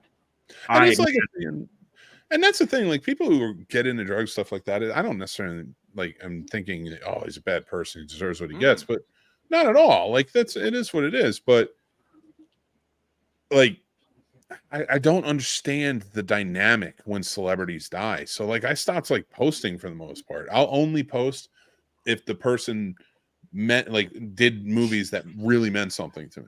That's That's fair. That's fair. like, that's because I see everybody, like, a lot of it's content grabbed, so they'll just throw that shit up on Instagram. So I don't do it because I'm like, they hit the algorithm, so to speak. yeah, it hits. It's sort of it's cheap just for social media marketing, but also it's like this is gonna happen every fucking day. Like, I have to do everybody like. I can't focus on all of that. No. Dealing in death a lot sucks. Well, yeah, and now we're going to have so many of them because now it's going to be everyone from our era that meant something. Like, this is where it begins. Like, I mean, slowly over the last couple of years, it's been more and more meaningful, and now it's eventually just Harrison everybody we know. Ford, we're gonna get. I think others. De Niro, Pacino. I mean, everybody. Yeah, I got that after I did the Perry death. I got a bunch of messages like, "Why aren't you doing this guy? Why don't you do this guy?" Like the guy from Night Court. I'm like, I didn't watch Night Court, but I watched Friends. I used to have the 10 seasons memorized. That is my comfort show. When I am sad, I watch Friends. I watch Chandler, and so when my comfort literally dies, that's gonna hit me. You know how I'm going to do this for you right now? I'm going to make this show exactly like Friends. You ready? Sure. There's Friends. No, Tyler was there. What are you about that? What are you about to do? Get rid of the minorities? That's it. That's exactly. Dude, and when they had a minority on the show, if there was a minority actor on the show, and they weren't a celebrity, it was just playing a part on the show, they were always either a joke portion of it, like, oh, we don't want to sound racist, but we said something accidentally racist right in front of you, and then we have to explain ourselves, or it was a female minority who was playing the love interest so that way it shows that the white characters are not not. racist. Yeah. You know, that's the trick. I have That's how they watched do it. 0 minutes of Friends. I love that show. You are the Again. minority, sir. No, seriously, I don't know how. I just never did. I don't know. It like I never. My comfort show is Futurama. So There you go. Yeah, That's a great show. mine is still man. Star Trek, so I'm with you. It's very rare that I watch, Friends. Friends was something that I watched during the time because we were growing up. My was a parents loved phenomenon. it. It was a phenomenon. It was fun to watch, and it was still amusing. I emulated Chandler and used that humor to try to, not be awkward and weird by being the awkward weird guy. So it worked out great. Dude. I love it. Yeah, my three comforts are How I Met Your Mother, Friends, and Big Bang. See, Nice. all show. Well, one I will never My daughter and I watch watch it the together whole thing through. religiously. It's Nah, says it right Himian here. was great. How I Met Your Mother is great. I definitely recommend that one. no. Here's. I've turned the page on all three of those shows. I've watched them all. Wait, I've what turned shows? the How I page. Met Your Mother and what else? Big Bang, Friends. Friends and Big Bang Theory. Big Bang Theory.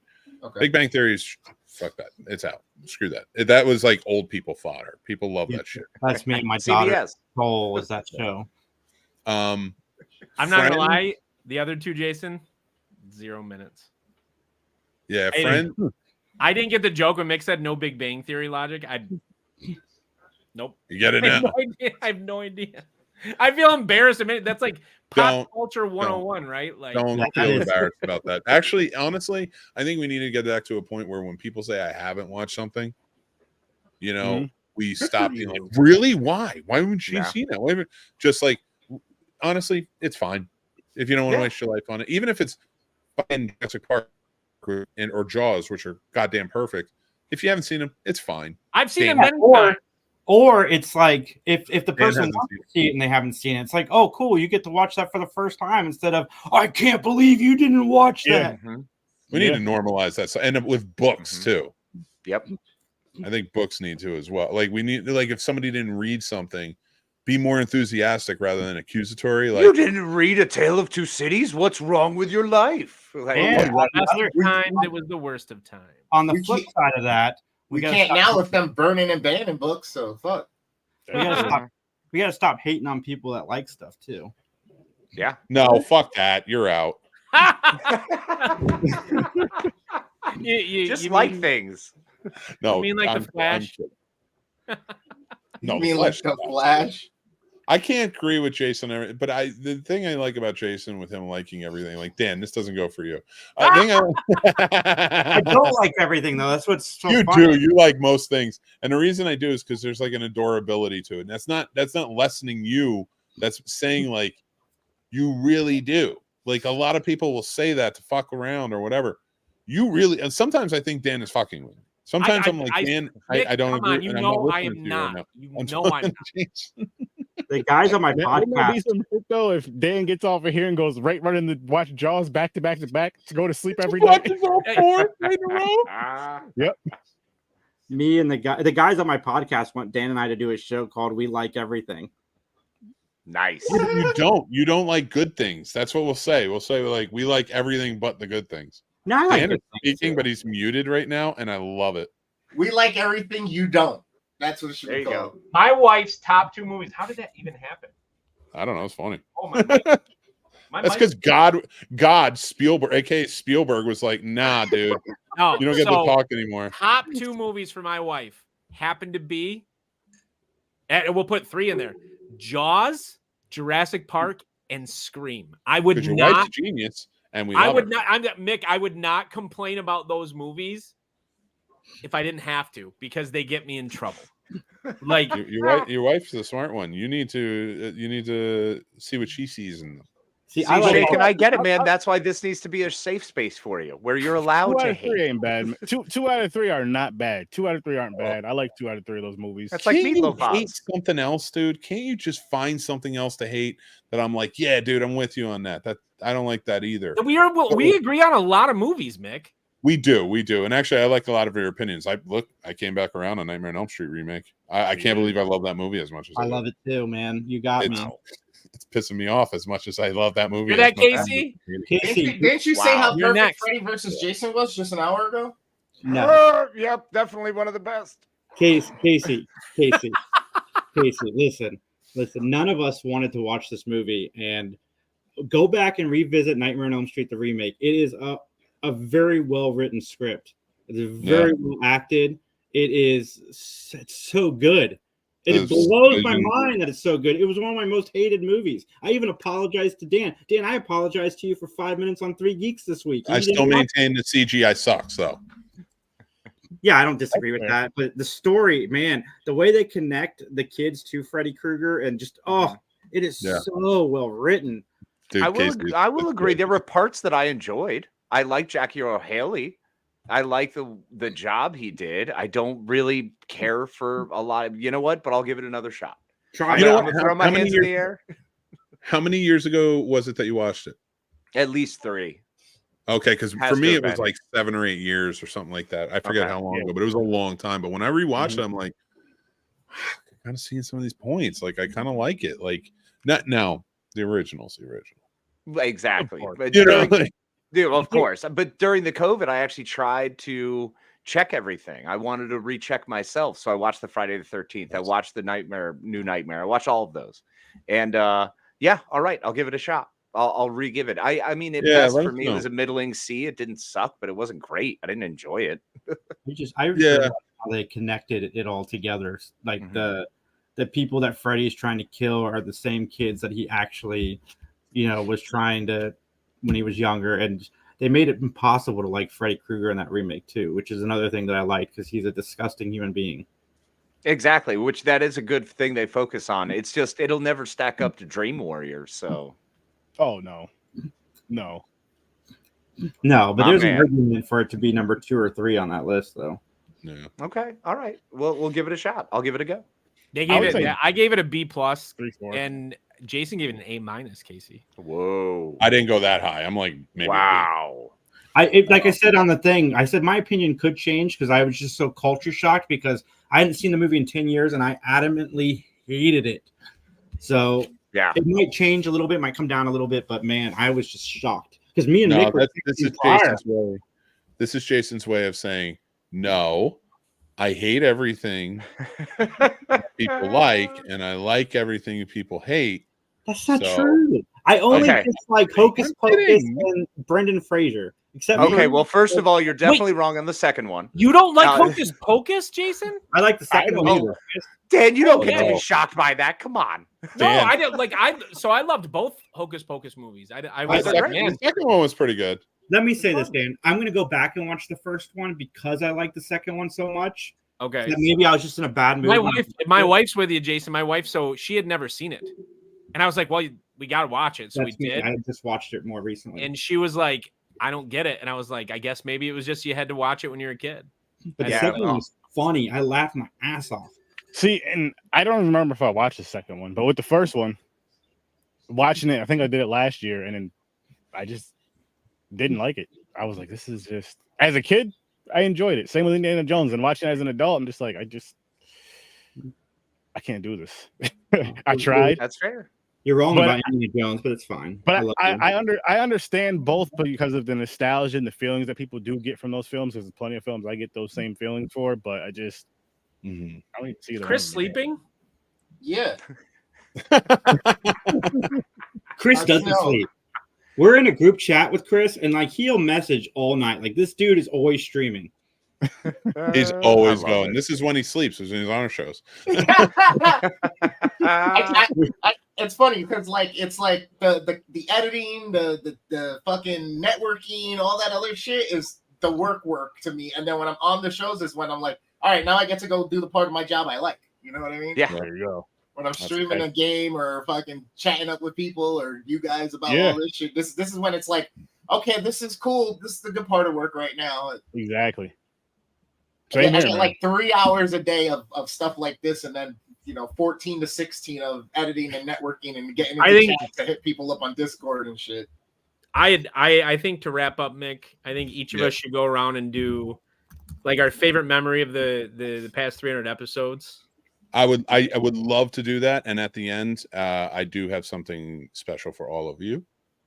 So that I'm going to do. So please, let's do. I would love to do that. We should start wrapping up, guys. We're going a little long, but we're going to start off. What I'm going to do is we'll go around, do this, and then after I give you your movie, I'm going to take you guys out and put you in the green room. I'm just going to finish up, do the outro, and 300 will be down. All right, Casey, for you, Yes. A memory, please. Oh, well, one of my favorites was actually going on the live haunt with you. Was amazing. That was such a blast last year. One of my favorite experiences. I was so glad we were able to do that with some really awesome people and wound up with a really rad hat that a ghost gave me. So Casey had the best story of all. A ghost gave him the hat.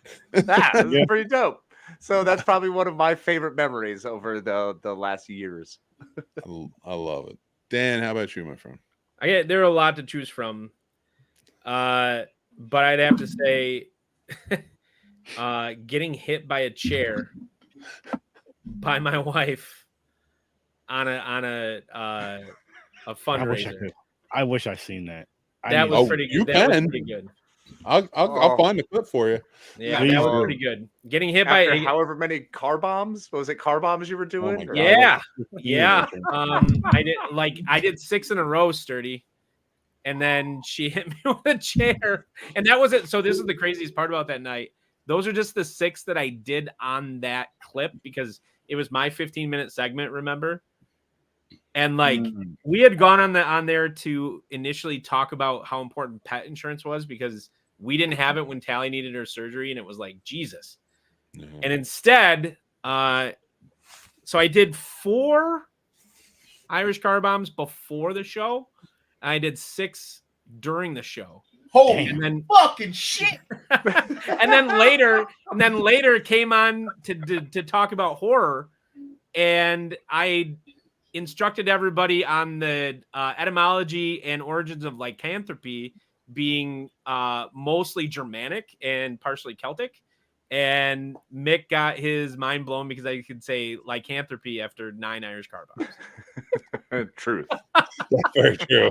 That was pretty fucking impressive. That's it. That was great. But getting hit by the chair, just the 2 things that I ever did as far as the Master Shake stuff that I always think about is they involve my wife, her hitting me with a chair on Mick's show, and then our Valentine's Day special when every time I got a beer wrong, she had to slap me across the face.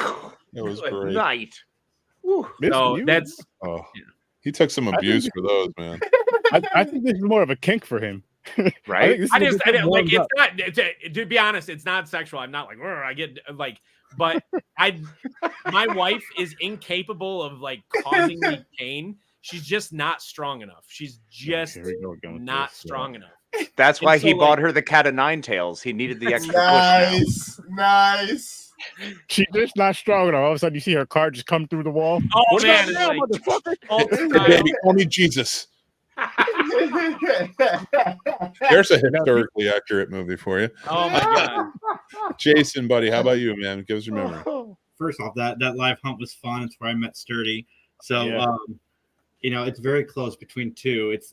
I want to pick the one where we found out Mick was 12 inches round, but I'm not do that one. It's the one where I met Dan and Tim. We were doing the one of the anniversary shows, or both of the anniversary shows. We were drinking and we got to hear the ant stories. Ant Flo. R.I.P. Those stories were just. I can tell you so many Ant Flo stories. Oh, the Ant Flo stories are great. Are we talking about the same Ant Flo before this? No. It's my actual Sturdy. It's my actual great aunt who. It's the greatest fucking stories on the planet. She rode with the Hells Angels for about 5 years. Oh shit. She was also a nurse in her retirement age. She for the last 15 years she was a old person's nurse. And was a hard woman, a hard woman. In every picture I've ever seen of her, she's like this. Like every single picture I've ever seen of her. And That's awesome. she's even after she got cancer, she still choked down her basic 100s like 4 or 5 a day. Her life's dream was just to like sit out in her deer stand, just like smoking cigarettes. Like Jesus. Basics, I love man. it, though. It's a special kind of woman. But yeah, special kind of woman. the day you brought Aunt Flo into our lives, rest in peace, Aunt Flo. But man, that they were Did always Timmy tell the Aunt Flo did Jaegerbomb story? Because that's I a would him love story. for it. That's not a me story. That's a him story. So he'd have. We got to Man, get you him guys for that one. excited. We thought we were getting an Aunt Flo story. I could tell it, but he was there, so it's what's different. Like, Okay. he was So there, it's- and he yeah, could tell it better. Yeah. There you go. All right. Well, Jason, how about you? So you gave your memories. Chris, how about you, bud? Casper her called this last time. I mean, what else can top that between the shenanigans of finding out some of these great stories, doing the whole script read, raising money for a good cause, cutting my hair off right by the end of it? I mean, that was a fucking night, man. Oh yeah, dude. Dan's wife doing Beavis, corny Beavis as the lady's Oh trying my to hit on the God. dude. Oh my God. Oh my God. Was that Hilarious. perfect? Oh, Hilarious. I love it. Sturdy, how about you, brother? I'm actually gonna go do another Cats for a Cause script read, and it was Back to the Future. That was just so fun, funny, and just a great time. And I mean, it was also like, again a great cause. Raise a decent amount of money. I don't remember how much, but it was just so fun and funny, and just like This reading is that script. Open through the night. Just want to let you know you can Yes. still donate. Sorry. Donate to that. That was another fun one. That script read. I mean, it just coming on this show in general is just always a good time. Always a you. freaking good time. And just, I mean, it's easy to come on this show. Like, you don't have to be nervous coming on here. You just come on here and just have a conversation about whatever the topic is, have some laughs. And being a podcaster myself, it's in ways it's similar as far as kind of more of like, yes, you have the structure, but there's also like that freestyling with it as well. So it's like just like a genuine, normal conversation. Even if you have a topic, you will here and there jump to other shit and then segue back to. So, but yeah, it's such a dope, welcoming show at that. A very welcoming show, which is super important. Oh, thank you. I really appreciate all of that, guys. Truly, that fucking means goddamn. I can't even fucking say it. I mean, I can keep going if you want, Choked up. because we could talk about all the value you bring in No. production. I can keep going. I can keep going. I don't want that. I don't want that. That was very nice. That was very nice. Dan, you're a dick for making that happen because I don't want all those nice things said about me. You owe some flowers, my friend. Take them. I appreciate Yeah, you better it. watch that TikTok video too, damn it. So, as you guys know, I do mixed movie picks, right? Every week, people can guess, pick a year, and whatever year is voted on, I pick a movie for you to watch from that year. I picked, instead of doing it because I'm going on vacation. This is my last, unless we do Mick at Night this week, I'm not doing another live on this channel for like 3 weeks until the Thanksgiving special. So there will still be shows, have fun, but will be off. So I thought for this one, it would be fun if I gave you each an individual mixed movie pick for you guys, handpicked. Nice. Ooh. And then as I go, I'm going to say thank you, and I'm going to let you guys off into the green room, and then I'm just going to outro. So, Casey, for you, I went with 1949's The Third Man. It's an absolutely brilliant film noir. Orson Welles is in it, absolutely fantastic. The way choose every scene that he's in. But he plays Harry Lime in it. It's a really fantastic mystery movie set right after World War II. War profiteering plays a part in it. The whole nine. And I really think, as a history buff and a film fan, this is a movie you could really get behind and enjoy. Dope. I will check it out. Thank you so much tonight, man, for joining me. I really, truly appreciate you. Casey the Madman Plot, you are fucking fantastic. Thank you so much. It was a pleasure to be back, and I just want to throw out there, Hollow Man is terrible. Kevin Bacon is annoying. Not a single character is positive, and he's just a perv the whole time. Love you guys. It's been a pleasure, and it's wonderful to be back on with y'all and share some time with y'all. Thank you guys so Great time much. with you, Casey. Love you, man. Yeah, talk to you soon, man. You're Talk to you always soon. welcome in my book, Absolutely. brother, so don't be a stranger. Hell yeah. Hell yeah. Dan the Man, for you, Would you like to play I have chosen. Well, yes, it's Dan the Man, but I've chosen for you a personal favorite of mine that I really enjoy. It's a Michael Mann movie from 1981. It is Thief, starring James Caan. That's a great movie. It is. And now, again, if any of you have seen these movies, I still Soundtrack by urge you. Tangerine Dream. Such a great soundtrack. Everything in that movie is just really well done and is a great sort of, not so much neo-noir, but that almost like cross from film noir into neo-noir in the 80s that we got with movies like this and others from William Friedkin and stuff. So I think this is a great choice for you. I think with the acting and how James Caan plays this role, I just think that you'd really enjoy it. And if you would give it another chance, I'd love to know what you think. And I love Michael Mann. I think he's an underrated director. Absolutely. I agree with you. Couldn't agree more. Absolutely. And I just want to say, bro, I love you. Thank you so much for being on tonight. I truly appreciate it. And you inspire me every day with all that you do in the education system. You're a smart dude. And I appreciate all you've done for the Scene Snobs. I love it being here. Love being here. Love hanging out with you guys, especially. Like, it's good to see Casey. Just want you to know that Scream's overrated. I was gonna cry, but I'm not anymore. Ghostface is definitely a second tier slasher villain, and I will see you guys probably for the Thanksgiving special. Yeah, you're a second tier podcaster. Oh, I'm a no tier. I'm a no tier podcaster.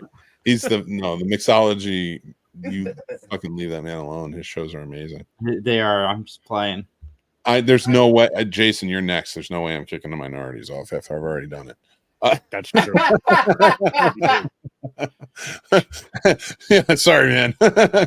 Jason, the movie that I have chosen for you, sir, is from 1979. It is a great little science fiction movie called The Black Hole. See that? That is my mixed movie pick for you. I think you'll really enjoy it. It's a fun adventure type of movie. It's very good science fiction, and I would love to hear what you think about it. Anthony Perkins, right? Perkins is in it. Robert Forster was one of the stars, and it's I think it's right up your alley. I think you really enjoy it. Awesome. I will check it out.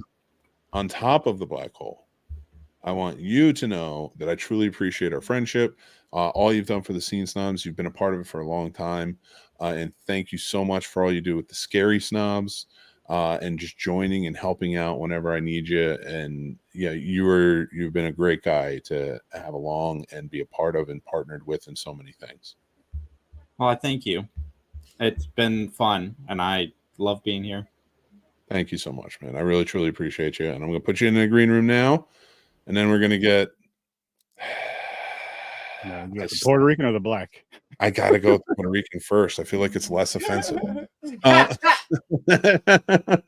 No, listen, Chris, and I'd say a relatively short period of time where we really have been working and together, we've come a long way, man. And we're just the stuff we're putting out and how things are changing. The support that you show for the Scene Snobs and that you've been there and just been so like into it and so energetic and you've just like jumped right in, and I truly appreciate that about you. You're a good dude. You're coming up, man. You've got a great thing going, so keep it up. But I love you, man. I appreciate you being on tonight, dude. The feeling's mutual, and Sturdy will tell you, if I don't rock out with somebody, it's very easy for me to walk away. So But I have a very special movie for you. La, la, la, la, la, la, bamba. No, I think he's going a little deeper. I think he's going a little deeper. We're a bit on the shallow there. I am going a little bit deeper. I'm going 2004's Dead Birds. It's a horror I've heard of it. Set in the Civil War era time. Okay. It's really well done ghost story. I think you should check it out, and I think you guys would be great to do it on Horror Store Sturdy. Dead birds. Okay. Actually, it's recorded. I don't even need to write it. But you know what? I got my phone in my lap right here. I'll definitely. I will make sure to text it to you so that way. Can I get everybody's just so I can go and watch them anyway? Because there's a lot of movies that I have never heard of that you just said. I will absolutely give them to you. But I just want to say thank you again for coming on tonight, man. I'm going to put you in the green room. You're welcome. You're welcome. Thanks, brother. Thank you. Sturtlebird, what's up, buddy? I'm just here, man. I'm excited. I'm happy about this. And before you give me my movie and my flowers, I do want to thank you again for this right here, because this right here, this idea of Sturtleween, the whole 61 days of Sturtleween, just gave me like a whole new drive.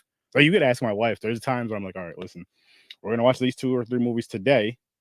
So I got, that's the cheat code with content creation, people. Listen, make it easier for yourself. Seriously, make it as easy as possible. If there's something that you want to do every day, drop a video every day. Pre-record it a couple days ahead. If you're free on the weekend, say you got 6 hours. Like in that time, create that content for the week, for the following week. You got that done. You know your captions, you know everything. Just change if whatever piece of clothing is going to be shown, just change that. If it's just a shirt, just change your shirt. And you know what? Throw a shirt on, put it back on the hanger, do all that. But seriously, do it that way.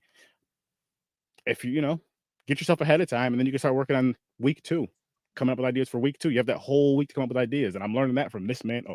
This man over here, and it's such a dope thing, and it's such a fun thing. So I'm just like, okay, now I gotta, I'm gonna keep it going. Got some more ideas, and I just love it. I love it. I love how we all as content creators are feeding off each other with this group that we have, this crew that we have, that just kind of formed slowly but surely, little by little. I know there's more to come, and and it's so dope. I'm trying to give you accolades. What are you doing? You're so sweet. I appreciate it. It's your 300th episode, and it's something that should be like, oh shit, I'm at 300. Like I should have did a bigger thing when I hit every milestone as far as 50 or hundreds, which I'm going to start doing now. And you got to 500 soon. I'm at, I think I did 443 today. So I'm like, I got to start, because it's a dope accomplishment. I look at it, it's like, for myself, it's something I can give myself an accomplishment. Like I stuck with something. I stuck with something that I tried and that I enjoyed and didn't give up because it got too tough or not enough numbers. I stuck with it and I enjoyed it. And I mean, look at you. And you've been through other podcasts previously that fell apart or whatever happens, and then came back even stronger. And it's just like, this is just dope. This is just so dope. It's amazing to watch you guys too, especially inviting me in the labs and stuff. And here's your accolades. You deserve them. Now shut up. You, sir, you're inspiring, man. I love what you're doing. I love that we came together. Feel better. Appreciate you for that. And being able to like connect and bounce ideas off of. Mm-hmm. It's been really a lot of fun to be able to do that. And it's helped me even more creatively to like expand into what I want to do. Like, definitely getting into those labs, working with you guys, talking to you guys helped me to create all of those different shows that are now on a channel, like that weren't there like 5, 6, 7, 8 months ago, however long. Yeah, it feels good to be able to get back into the editing and do it. And like you, Chris, and now Dreams, and like Jason when he's in, it's been it just like makes the day work like so much more fun. And it gets me into it even more. So I want to say thank you for that. I want to say thank you for your friendship. You're an amazing guy. I love your shows. I love what you're doing, and I'm so happy to be like on this journey, like with you, like partnering up and doing stuff. So it's been such a great time. Appreciate that. And your movie is one of my absolute favorites. Oh, that is here it comes. No, you shut up. It's a Kurt Russell movie, which from 1985, one of my favorite years. I was born. So makes sense. There you go. It's called The Mean Season. The Mean Season. He plays a journalist who gets wrapped up with a serial killer, and it starts like they start cat and mousing the whole way, trying to get each other through this whole hurricane season that's coming in. Great job done by all. I think it's a really good, underrated movie, and I think you'll really love it. It's very much a horror thriller, and from the 80s, and I think that you just have a really great time with it. Quick question. 2 quick questions. One, the first one is, do you want us to do this for a mixed movie picks? Like record our thoughts on it? No, I just like let me know in passing, like when we're talking. I would just love to know what you guys think of the movies I picked out. Oh, I'm making a piece of content out of that. I have to. Okay. I appreciate it. That just sounds like it's just because I'm like, and I can give you the if I liked it, if I loved it, if I hated it, all that stuff. It's gonna be for you, man. Well, dude, I appreciate everything you do, and you really are. You're a great guy, loyal guy, just a good friend. And it's been really awesome being able to connect with you. Now I'm going to kick you out because I have accolades to give to these amazing people out here. Question 2: you want us to wait in the green room, or are we bouncing, or what's the? Yeah, you can wait. Everybody else in the green room if you want to wait. Okay, all right, cool. I'm just going to outro, so I'm just going to talk to a few people real quick, and we'll get going. Much love to you, man. Greatly appreciate it. It's an honor being on here, and everyone show love to the Scene Snobs. Episode 300. Again, clap it up because this is fucking dope. Thank you. All right, bye, Sturdy. I had to do it. I love you, Sturdy. So what do I say? I said thank you to some very great people in my life who are all here and we're able to share in this. 3 people I have to thank before I thank all of you is my wife and my 2 children who support everything I'm doing with this. They're always there for me. They're always very loving and caring, and they show me the right way and keep me on the good path of doing the things right and make sure that I'm fair and have integrity and I'm trustworthy in what I'm doing while I'm doing this. And they're so inspiring to me for that and pushing me and showing me that like I can do this even in my moments of doubt. So I love you guys. Thank you so much. And all of you, the Snob Nation. I don't know how to thank you enough. It's been years. I mean, it's been 4 years of the Scene Snobs podcast, and you are so supportive of everything. I don't know if I can like truly convey how much it means to me. Everything. Like I care about all of you. I've had ups and downs with some of you, and I care about all of you. And I may not be able to show that individually, but I hope each week as I come in and with these different shows, I at least am showing you guys like I do care and that I am there for you, and if as much as I can be. And that is why your mixed movie picks for the Snob Nation out there, and for everybody who I just gave movies to, this one's for you too. It's from 2009. And the reason I chose this movie is because this is the type of feel I try to give with everybody who comes across. This type of friendship feel this movie exudes, and I think is absolutely perfect. When I started this like journey, long before it was even podcasts or anything, just writing reviews, stuff like that, I had some very good friends along the way. You saw one of them today. He's right down there. You know the name well, Madman. Lenny was there through it. You know him well. The Scene Snobs couldn't have done it with all of these people. Just there for me. And you guys do that for me every week. So when I choose this movie, it's because that's what I feel while I do this with all of you. Fanboys. If you haven't seen it, I think you should. It is a type of movie that pulls you in and makes you feel encompassed by everybody. Yeah, it's zany. Yeah, it's crazy. Yeah, it's this, that, and the other thing. But there's a lot of heart there. There's a lot of care. And it's a beautiful view of friendship. And that's what I try to create here. When I had this idea for building a channel and having different shows, I want to be educational. I want, in a way, if I can, or inspirational or motivational and all those things. I want to do good. I want to do right by it. Like, I haven't always been perfect in my life, but this is stuff where I can come in and I feel like I can make a difference, talk to people, and shine a light on some of my favorite things to talk about. So this is just been truly an amazing journey with all of you. And I don't want to draw this out. I just want to say thank you so much from the bottom of my heart for making this feel the way I've always hoped and intended it to feel, if that makes sense to you guys. I just want to say thank you to everybody who's been in the comments tonight. I'm sorry I couldn't read all of them, but I did see them as we went. And thank you so much for all the kind words, everybody. I'm Mick Manhattan from the Scene Snobs. Hit like, hit subscribe, hit that bell. Thank you to our sponsors, StubHub and Entertainment Earth of this episode. We truly appreciate you. The links are down below. I'm not going to bore you with it, but it's there. If you guys want to go check out the Patreon, we have other great shows and stuff there as well. This is just a Read and Riot Act, but I just want to say one thing. It is truly a wonderful time when you spend it with great people.